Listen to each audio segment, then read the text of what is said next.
오늘 우리가 함께 읽은 이 본문의 말씀을 중심으로 여호와를 자기 하나님으로 삼는 나라라는 제목을 가지고 함께 말씀을 나누도록 하겠습니다. 3.1 운동이 일어난 지 벌써 100주년을 맞이했습니다.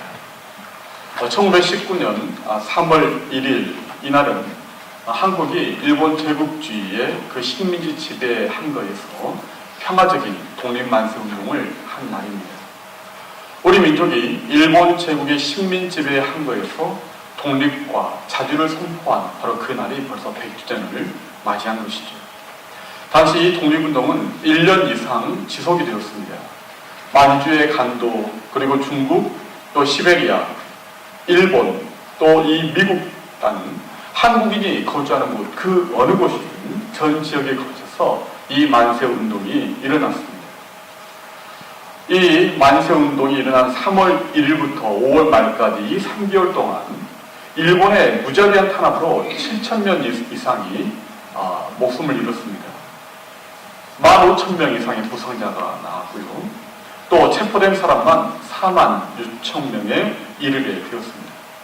근데 이렇게 피해를 입은 사람들 중에 상당수가 크리스천들이었습니다. 당시 기독교 인구는 전체 인구 1,600만 명 중에 1.3% 정도밖에 안 된 그런 이 크리스천들이었지만 만세 운동에 무려 20% 이상의 크리스천들이 이 3.1운동에 참여를 했다는 것입니다. 특히 3.1운동 이 독립선언문에 서명한 33명 중에 절반이 바로 이 크리스천들이었습니다. 우리는 나라를 사랑하고 또 나라의 독립에 참여하는 참 자랑스러운 믿음의 선조들을 가진 그러한 백성이고 또 그러한 교회입니다. 그래서 우리는 우리의 신앙의 선배들을 자랑스럽게 또 생각하고 또 그들의 희생과 헌신에 감사하고 있습니다.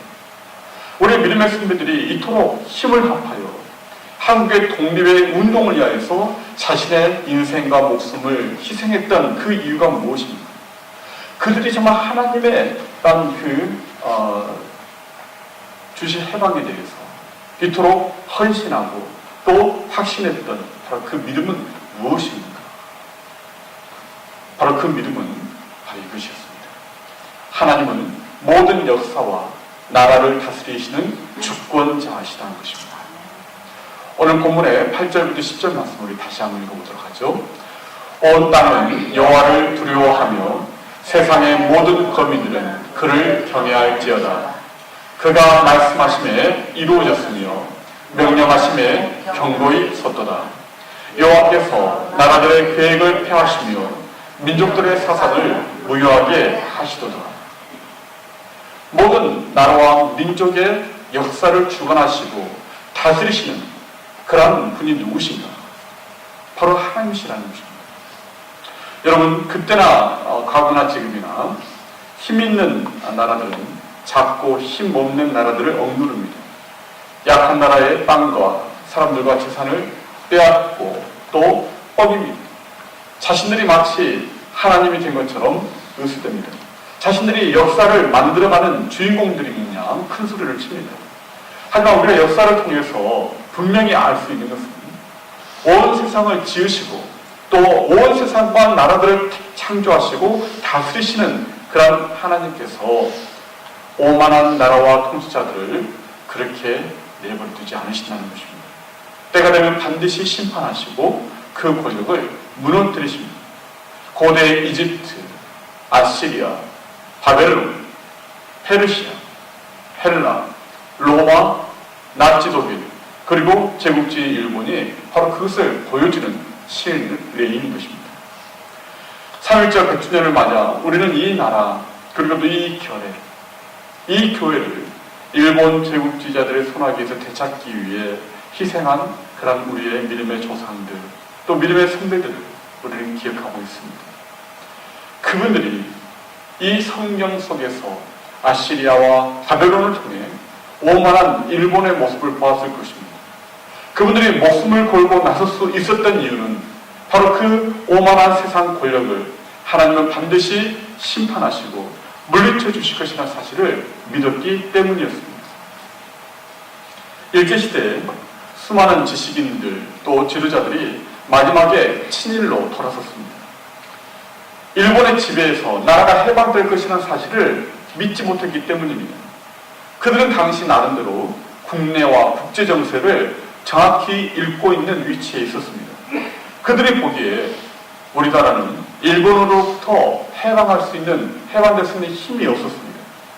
그렇기 때문에 일본의 지배가 오래 갈 것이라고 판단했습니다. 아니 영원히 일본의 한 부분이 될 것이라고 생각했습니다. 하지만 그들의 판단은 틀렸습니다. 잘못되었습니다. 하나님께서 역사를 움직이시는 주인이심을 알지 못했기 때문입니다. 그래서 결국 그들은 친일파라는 부끄러운 그러한 오명을 역사에 남기고 만 것입니다. 저는 통일도 그렇게 이루어지지 않을까 생각을 합니다. 지금 미국과 또한 북한의 핵 협상이 결렬되었습니다. 또 한국을 둘러싸고 있는 중국과 러시아, 일본의 이 이해관계를 따져보면 통일은 참 불가능하다고 판단될 수 있습니다. 그래서 통일이 될 것이라는 것을 믿지 못하는 사람들도 있습니다.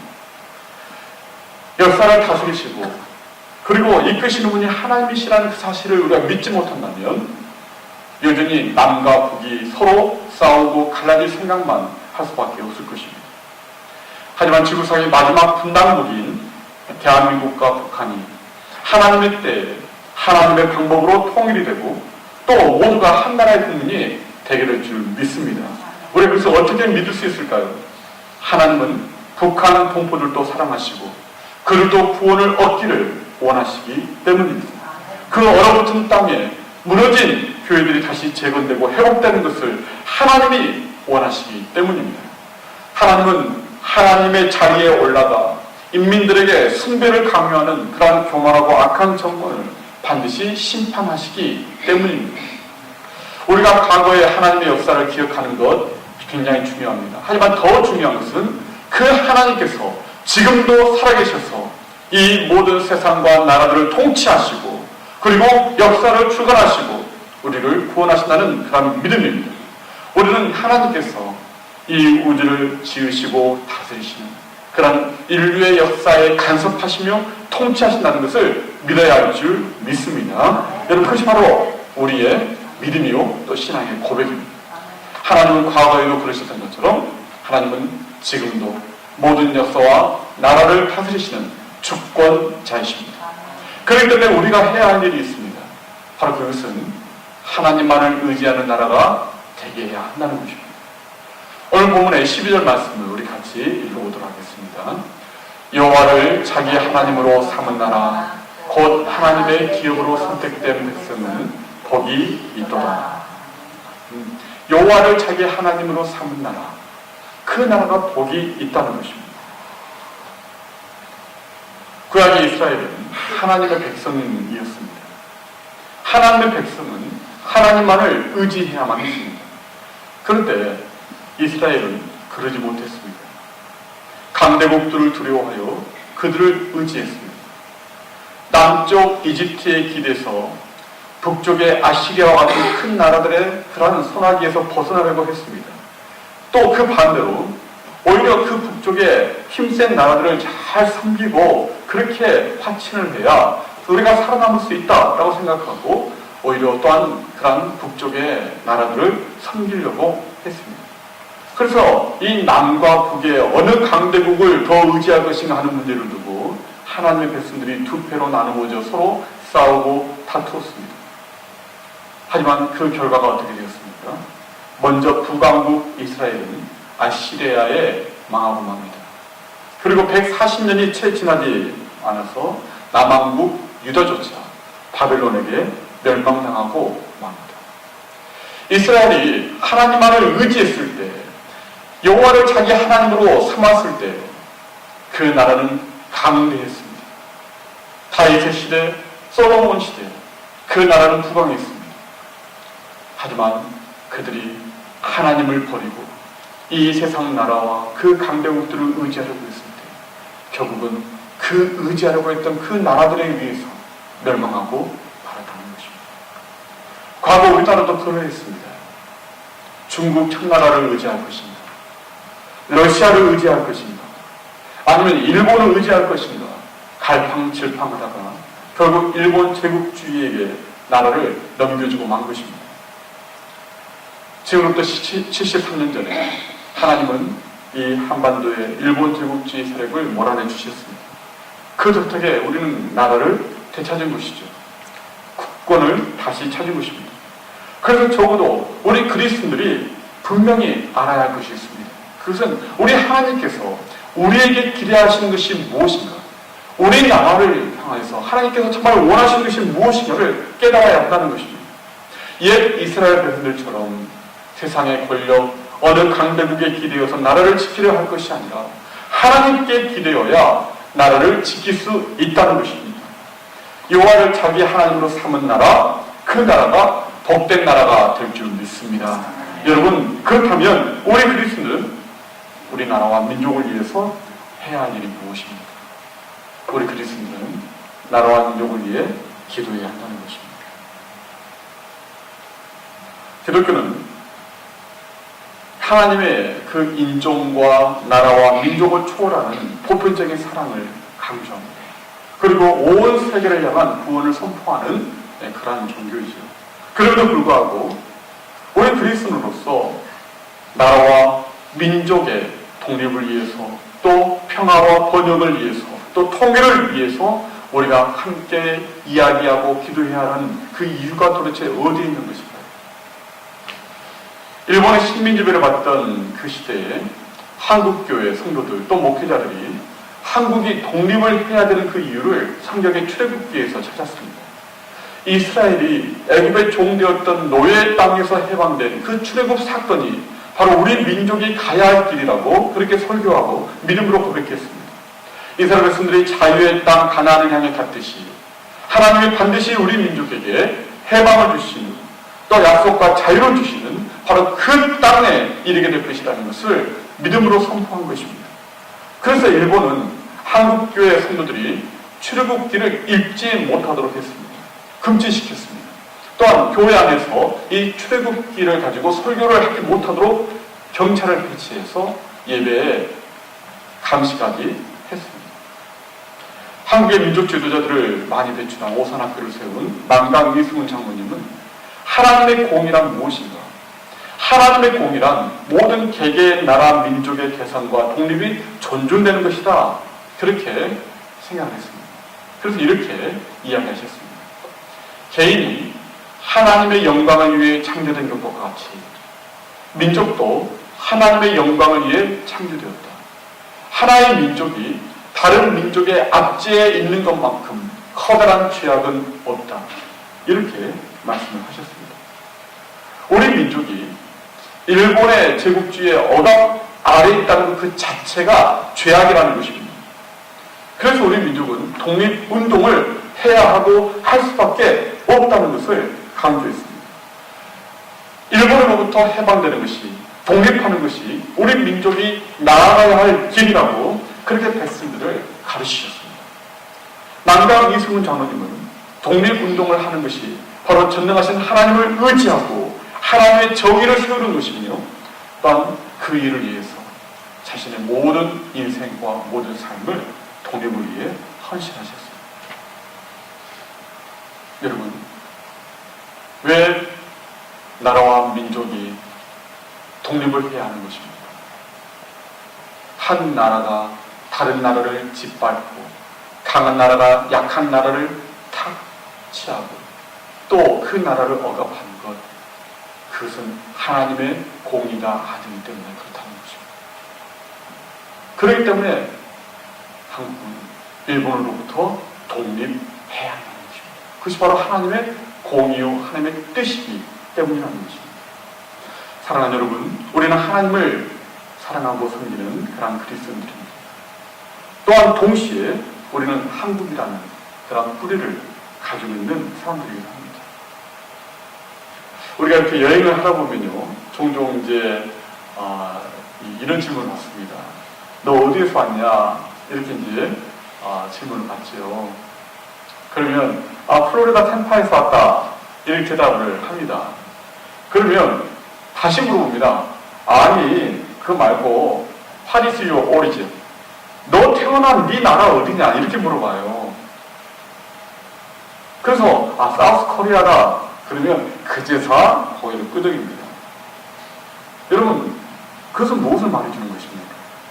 우리의 시민권이 미국으로 바뀌었을지라도 여전히 하나님이 우리에게 주신 코리안 아메리칸이라는 이 백그라운드, 이 뿌리는 바뀔 수가 없다는 것입니다. 다른 사람도 우리를 볼 때 그렇게 본다는 것입니다. 그래서 우리는 하나님을 사랑한다면 또한 우리의 뿌리로 허락해 주신 나의 조국 대한민국을 사랑하고 또 그 나라를 위하여 기도해야 할 그런 의무와 책임이 우리에게 주어져 있는 것입니다. 우리가 비록 한국을 떠나서 이민자로서 이 미국 땅에 살고 또 이 미국의 시민권을 얻었다 할지라도 하나님께서 우리에게 주신 우리의 뿌리, 우리의 부모님의 그 조국, 우리가 또한 사랑하고 기도해야 될 민족, 그 민족을 우리에게 정해주셨다는 것입니다. 구약 성경의 인물 중에 느헤미야는 바벨론 포로로 끌려온 유대인들의 후손이었습니다. 우리로 따지면 이민 3세대에 해당되는 사람이죠. 그는 바사제국의 왕의 최측근이 되어서 아주 높은 지위와 권세를 누렸던 그런 사람입니다. 한마디로 성공한 이민 3세의 셈이죠. 그런데 어느 날 이 느헤미야는 자기의 조국 이스라엘에 또 예루살렘에 비참한 소식을 전해 듣습니다. 그래서 이 조국을 위해 슬피 울고 하나님 앞에 금식하며 무릎을 꿇고 기도합니다. 느헤미야는 한 번도 그의 할아버지 할머니의 땅 또한 그 부모님의 그 땅인 이스라엘을 가보지 않은 사람입니다. 하지만 그가 조국 이스라엘의 예루살렘 성이 무너져서 황폐하게 되고 동포들이 주변 민족들에게 억압을 당하고 고통을 당하고 있다는 소식을 듣자 금식하며 눈물로 기도한 것입니다. 여러분, 애국자가 누구입니까? 애국자라고 자처하는 사람들이 많습니다. 하지만 애국자로 말하지만 정말 나라를 사랑하는 사람들은 많지 않습니다. 애국자라고 하면서 부정부패로 자신의 명예와 사리사욕을 채우는 사람들도 있습니다. 진정한 애국자는 누구입니까? 바로 나라와 민족을 위해 눈물을 흘리며 기도하는 느헤미야와 같은 사람입니다. 또한 백성들의 죄를 위해 참회의 눈물을 대신 흘릴 줄 아는 사람이 애국자인 것입니다. 느헤미야는 백성들의 죄를 가슴에 안고 통의 눈물을 흘렸습니다. 가슴을 찢으며 회개의 기도를 드렸습니다. 백성들이 당할 심판을 생각하며 두려운 마음으로 기도드렸습니다. 느헤미야가 기도한 그 기도의 내용 가운데 느헤미야 1장 10절 11절에 이런 내용이 나옵니다. 우리 같이 읽어보겠습니다. 이들은 주께서 일찍이 큰 권능과 강한 손으로 구속하신 주의 종들이요 주의 백성들이니라. 주여 구하오니 귀를 기울이사 종의 기도와 주의 이름을 경외하기를 기뻐하는 종들의 기도를 들으시고 오늘 종이 형통하여 이 사람들 앞에서 은혜를 입게 하옵소서. 하나님 앞에 간절히 하나님의 은혜를 구하며 기도합니다. 하나님, 이 이스라엘, 이 민족, 하나님께서 일찍이 정말 출애굽을 통해서 그 모든 억압과 압제에서 구원하신 하나님의 백성들이 아닙니까? 하나님께서 구원하신 하나님의 종들이 아닙니까? 하나님, 이 나라와 민족을 지켜주시고 그들의 죄를 사하시고 그리고 그들을 구원하여 주옵소서. 하나님의 은혜를 입게 하여 주옵소서. 그렇게 간절히 기도했다는 것입니다. 한 나라의 흥망성쇠는 모두 하나님의 주권 하에 있습니다. 하나님의 도우심이 없으면 우리의 미래는 암흑일 뿐입니다. 오늘날 이 민족에 가장 필요한 것은 하나님의 은혜입니다. 모든 우리 그리스도인들이 한 목소리로 이 하나님의 은혜를 간구해야 합니다. 정말 이 대한민국과 또 이 나라에 하나님의 은혜를 거두지 말아 주옵소서. 그 음란과 폐역과 부정과 부패와 하나님을 대적하여 땅 타락하고 변질되어가는 그 모든 그 사형 그 부조들과 그 질병들을 주님 용서해 주시고 깨끗게 해주시고 하나님의 은혜를 입히어 주옵소서. 오히려 그렇게 간구해야 하는 것입니다. 우리들에게 가장 두려운 것은 무엇입니까? 그래서 하나님의 은혜를 받지 못하는 것입니다. 하나님의 은혜가 떠나버린 그 개인, 그 국가는 멸망하게 되기 때문입니다. 하나님은 지금도 느헤미야와 같은 그런 기도하는 한 사람을 찾고 계십니다. 바로 그 한 사람은 다른 사람보다 먼저 공동체의 아픔을 아는 사람입니다. 하나님의 마음을 품고 안타깝게 여기는 바로 그런 사람. 하나님 앞에 머리 숙여 기도하는 사람. 나라와 민족의 죄를 깨닫고 그것에 절망하거나 그 죄에 대해서 조롱하는 것이 아니라 오히려 그 죄악을 하나님 앞에 대신 용서를 구하는 바로 그런 사람, 바로 그런 사람입니다. 바로 그 사람을 하나님이 지금 우리에게서 찾고 계시는 것입니다. 하나님 그 사람의 기도를 통해서 나라와 민족의 살 길을 열어주시는 것입니다. 바울도 우리에게 이렇게 기도하라고 말합니다. 우리 디모데전서 2장 1절부터 4절 말씀을 함께 읽겠습니다. 그러므로 내가 첫째로 권하노니 모든 사람을 위하여 간구와 기도와 도고와 감사를 하되 임금들과 높은 지위에 있는 모든 사람을 위하여 하라. 이는 우리가 모든 경건함과 단련함으로 고요하고 평안한 생활을 하려 함이라. 이것이 우리 구주 하나님 앞에 선하고 받으실 만한 것이니 하나님은 모든 사람이 구원을 받으며 제기를 아는 데에 이르기를 원하십니다. 바울은 모든 사람을 위하여 기도하라고 말합니다. 즉 유대인이든 또한 헬라인이든 심지어 교회를 핍박하는 자들이든 그 모두를 위해서 기도하라고 말합니다. 그 나라들과 민족들을 위해서 기도하라고 말합니다. 특별히 그 나라와 민족을 다스리고 통치하는 임금들과 그리고 높은 지위에 있는 고위 공직자들이 하나님의 뜻 가운데 나라를 잘 통치할 수 있도록 그렇게 기도하라고 강조합니다. 우리 그리스도인들이 나라와 백성을 위해 기도하는 것, 바로 그것이 하나님의 또한 기뻐하시는 일이요 하나님께서 보시기에 선한 일이라는 것입니다. 그러기에 우리에게 나라와 민족을 위하여 또 통치자들과 그리고 백성들을 위하여 기도할 책임이 우리에게 있는 것입니다. 기도하지 않으면 정말 그 땅이 악의 세력에 의해서 지배받게 될 것입니다. 이번 수요일부터 사순절이 시작됩니다. 그리고 또 이번 사순절 기간 동안 우리는 또 사순절 특별 새벽 기도회로 우리가 매일 새벽을 깨우게 될 것입니다.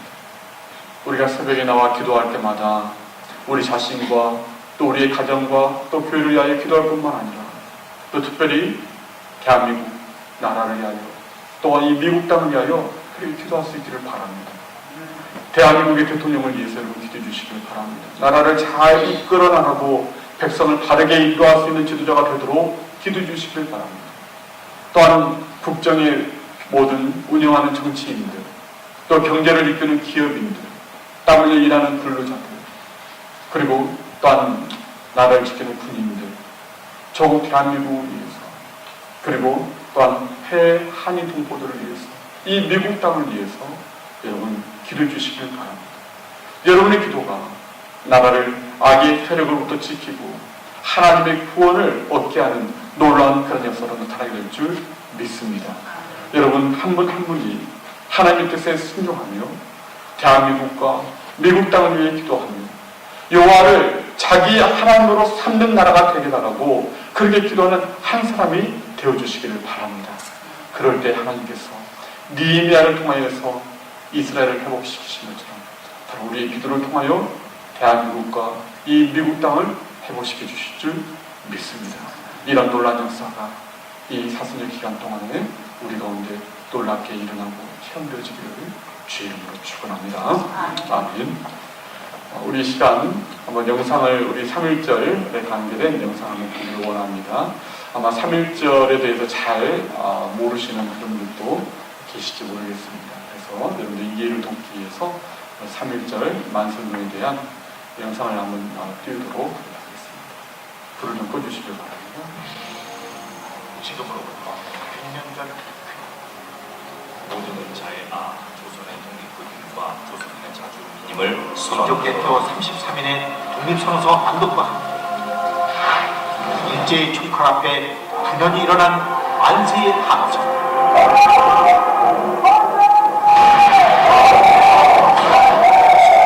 단순한 외침이 아니었습니다.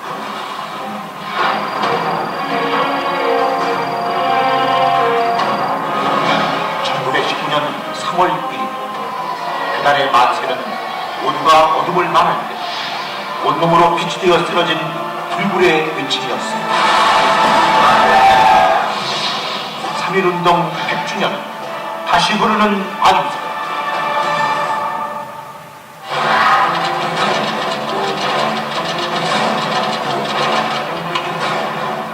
일제가 대한제국의 국권을 강제 침탈한 1910년 서구 열강들은 국제사회에 보내는 조선의 항거를 불거품으로 만들고 일본의 주권 침탈을 묵인했습니다. 갈수록 어목해지는 일제의 무당 통치에 저항하는 독립운동 세력마저 조선 만도를 떠나야 했다. 지식인들도 독립에 대해 숨죽이던 그때 서울 특골공원에서 비폭력 평화 시위로 시작된 3.1 만세 운동은 일제의 탄압 속에서도 순식간에 전국으로 확산되며 들불처럼 일어났습니다.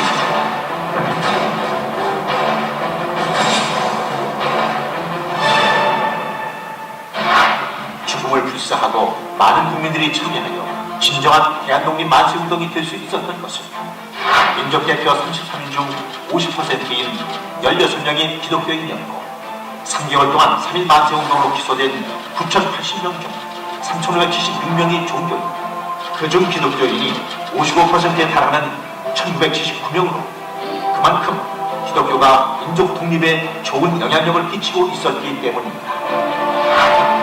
16인의 기독교인 민족 대표들 대부분은 존경받는 신앙인이었습니다. 정치와 신앙은 분리되어야 한다는 분위기 속에서도 신앙적 원칙에서 독립운동 참여를 결단합니다. 따라서 교회가 조직되어 있던 전국 곳곳에서 수많은 기독교인들과 국민들이 분연히 떨쳐 일어나는 역사를 만들어낼 수 있었습니다. 총인구 1,700만 명 중 23만 명이 조금 넘는 1.3%의 기독교인들이 이끌어낸 3.1운동. 그러한 3.1운동을 발판으로 전국 상하이에 대한민국 임시정부가 수립되고 독립군을 양성해 일제에 대한 무력투쟁의 기초를 만들었습니다. 마침내 대한독립의 그날을 맞이할 수 있었습니다. 지금에 비하면 한없이 작기만 한 단 1.3%의 선대 기독교인들의 희생이 있었기에 100년 후 오늘의 이 나라 대한민국이 있습니다. 전 세계 유일의 분단 국가로 민족 통일과 세계 평화라는 숙제가 눈앞에 있는 지금, 이제 이 땅의 기독교인들과 한 교회가 3.1운동의 정신으로 역사와 시대의 짐을 함께 감당해 나갑시다. 세계 열강들의 힘겨루기 가운데에서도 민족 자결의 원칙에 따라 자주 독립국가로서의 위용을 지키는, 그 어떤 상황에서도 원수를 사랑하는 마음으로 비폭력 평화를 선언하고 하나님의 공의와 심판을 믿고 불의와 불평등과 부자유 앞에 당당히 끝까지 맞서 자유민주주의를 실천합시다. 그리하여 참된 사랑과 평화를 이루는 이 시대의 1%의 그리스도인, 인류와 민족의 동반자가 됩시다. 3.1운동 100주년, 빼앗긴 들에도 반드시 봄은 온다고 믿었던 선대 기독교인들의 믿음을 새기며 다시 만세를 불러봅니다. 앞으로의 빈민으로 이 땅을 더욱 새롭게, 그리고 세상을 평화롭게 만드는 기적의 만세, 바로 우리가 그 주인공입니다. 3.1운동을 통한 인류의 참된 그리스도인을 기억합니다. 민족과 함께, 교회와 함께 대한민국 만세. 대한민국에 독립을 주시고 또 자주와 또 국권과 그리고 번영을 또한 허락해 주셨습니다. 하지만 지금 하나님 주신 그 축복들을 가지고 어떻게 했습니까? 우리는 또 나뉘어지고 갈등하고 또 분쟁하고 그 남과 북이 이제 총뿌리를 겨누고 있는 가운데 있습니다. 정치인들이 부패하고 또 사회의 부정부패가 만연하고 그리고 음란과 또 부정이 횡행하는 정말 그러한 땅이 되어가고 있는 그 현실이 오늘날 대한민국의 현실입니다. 여러분, 이 대한민국의 그 현실의 아픔을 우리가 끌어안고 기도하기를 원합니다. 우리가 탄식하고 또 조롱하는 것이 아니라 그 아픔을 나의 아픔으로 안고 대한민국을 위해서 또 나라를 위해서 또 기도할 수 있기를 원합니다. 주님, 대한민국을 새롭게 하여 주옵소서. 대한민국을 치유하여 주옵소서. 그 민족이 또한 하나님의 그 영광을 땅에 드러낼 수 있는 그런 열방의 제사장 나라가 되게 하여 주옵소서. 또한 분단된 남과 북한이 하나님의 때 하나님의 분복과 하나님의 능력 가운데서 속히 통일이 되는 그러한 귀한 은혜가 또한 그 땅에 그 상처 입은 땅에 임하게 하여 주옵소서. 우리 대한민국과 또 통일을 위해서 우리 함께 기도하고요. 또 우리 자신이 또한 계속해서 나라와 민족을 위하여서 사랑하고 또 위하여 기도하는 그런 1.3%의 그런 참된 하나님의 참된 사람들, 기도하는 느헤미야와 같은 사람들이 되게 하여 주옵소서. 우리 자신을 위해서도 함께 기도하겠습니다. 기도하십시오.